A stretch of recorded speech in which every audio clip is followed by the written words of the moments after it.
किस मंदिर को रोज एक लाश चाहिए? मंदिर प्रबंधन रोज एक लाश का इंतजाम कैसे करता है? लाश मांगने वाले मंदिर पर कॉरिडोर क्यों बनवा रही मोदी सरकार? दोस्तों, भारत में बहुत ज्यादा महिमा वाला एक मंदिर है जहां कई अजीबोगरीब मान्यताएं हैं।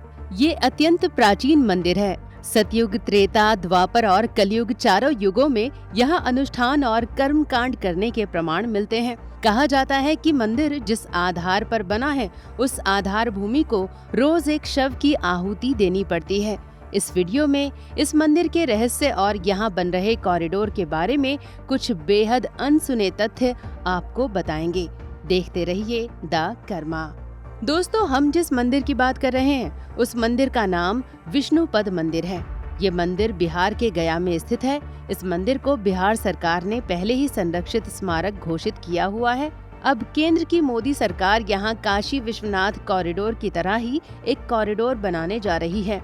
2024 के बजट में जिन पवित्र तीर्थ स्थलों और पर्यटन स्थलों के विकास के लिए विशेष फंड आवंटित किया गया है, उसमें गया का विष्णुपद मंदिर भी है। मोदी सरकार इस तीर्थ स्थल को वर्ल्ड क्लास पर्यटन स्थल की तरह डेवलप करेगी, जिसमें एक भव्य कॉरिडोर के निर्माण की भी योजना है। मंदिर फाल्गुनी नदी के तट पर स्थित है। इसे फल्गु नदी भी कहा जाता है। मंदिर काफी प्राचीन है और वैशाली से प्राप्त टेराकोटा की प्राचीन लिखावट से पता चलता है कि विष्णुपद मंदिर का 4वीं शताब्दी में भी अस्तित्व था। मंदिर के जिस मौजूदा स्वरूप को हम देखते हैं उसका निर्माण 18वीं शताब्दी में इंदौर की मराठा महारानी अहिल्याबाई होलकर ने करवाया था। अब आपको बताते हैं कि मंदिर के लिए रोज एक लाश का इंतजाम करने की क्या कहानी है। दोस्तों, ये कहानी सतयुग में पैदा हुए राक्षस गयासुर से जुड़ी हुई है। गयासुर राक्षस जरूर था, लेकिन प्रत्यक्ष ब्रह्मा जी के आशीर्वाद से पैदा होने के कारण उसमें भक्ति भाव बहुत ज्यादा था। वो भगवान विष्णु का बहुत बड़ा भक्त था। भगवान विष्णु की तपस्या कर उसने ये वरदान प्राप्त कर लिया था कि जो भी उसे देखेगा वो स्वर्ग चला जाएगा। इस वरदान को प्राप्त करने के बाद पापी व्यक्ति भी उसे देखकर स्वर्ग प्राप्त करने लगे। इससे स्वर्ग और नरक की व्यवस्था गड़बड़ा गई। यमराज ने ब्रह्मा जी से इस बारे में बात की।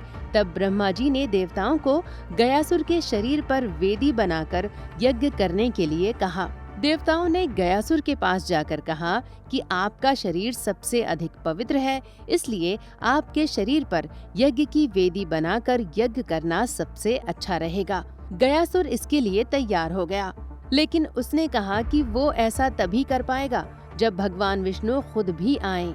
भगवान विष्णु तैयार हो गए। जब गयासुर के शरीर को यज्ञ की वेदी बनाकर यज्ञ की लकड़ियां रखी जाने लगीं, तो वो हिलने लगा, क्योंकि तब तक भगवान विष्णु वहां नहीं आए थे। तब देवताओं के आग्रह पर भगवान विष्णु छाया के रूप में आ गए। इस रूप में भगवान विष्णु गदाधर कहलाए, लेकिन गयासुर तब भी संतुष्ट नहीं हुआ। तब भगवान विष्णु साक्षात प्रकट हुए और गयासुर की छाती पर कसकर पैर रख दिया। इसके बाद गयासुर यज्ञ की वेदी बनने के लिए तैयार हो गया, लेकिन उसने तब भगवान विष्णु से एक वरदान मांगा कि उसे देखने से लोगों को स्वर्ग और मोक्ष मिल जाता था, लेकिन उसके मरने के बाद इस जगह मृत्यु के बाद जिसका भी शव आए और उसका पिंडदान यहाँ किया जाए तो उसे भी मोक्ष प्राप्त हो। लोक कथाओं की माने तो गयासुर ने भगवान विष्णु से प्रतिदिन एक मुंड और एक पिंड का वरदान मांगा। तब भगवान विष्णु ने उसे वरदान दिया और उसकी सराहना करते हुए कहा कि तुम जब तक जिंदा रहे दूसरों को मोक्ष दिलाते रहे, अब मृत्यु के बाद भी तुम दूसरों की सोच रहे हो। दोस्तों, भगवान विष्णु के पैर के निशान गयासुर की छाती पर पड़े थे। दावा किया जाता है कि ये निशान इस स्थान पर बने विष्णुपद मंदिर के गर्भगृह में आज भी मौजूद हैं। दोस्तों, कहा जाता है कि सतयुग काल से एक भी दिन ऐसा नहीं गया जब यहाँ फल्गु नदी के किनारे अंतिम संस्कार करने के लिए कोई शव न आया हो। कहा जाता है कि जिस दिन ऐसा हुआ उस दिन गयासुर फिर से प्रकट हो जाएगा। ब्रिटिश काल में एक बार एक अंग्रेज अधिकारी ने जब शव लाने से रोका तो मंदिर की दीवार पर दरार आने लगी, जिसके बाद डरकर उसने तुरंत रोक हटा दी। गया के लोगों का मानना है कि पूर्व में जब किसी दिन किसी शव का अंतिम संस्कार नहीं हुआ है तो डमी लाश या पुतले की शव यात्रा निकाली जाती थी। धार्मिक मंत्रों के साथ नकली लाश का पूरे विधि विधान से अंतिम संस्कार कर दिया जाता है। कोरोना काल में लॉकडाउन के समय भी जब एक बार शमशान में कोई शव नहीं आया तो डोम राजा के नेतृत्व में एक पुतले को बांधकर उसका प्रतीकात्मक अंतिम संस्कार किया गया था। दोस्तों, गया के विष्णुपद मंदिर की जिस शिला पर भगवान विष्णु के पद चिन्ह हैं, उसे धर्मशिला कहा जाता है। इस पर भगवान विष्णु के 13 इंच लंबे पद चिन्ह हैं। 30 मीटर ऊंचा विष्णुपद मंदिर अष्टभुजी मंदिर है। इसके सभा मंडप में 44 स्तंभ हैं। मंदिर का मंडप 58 वर्ग फुट के घेरे में है।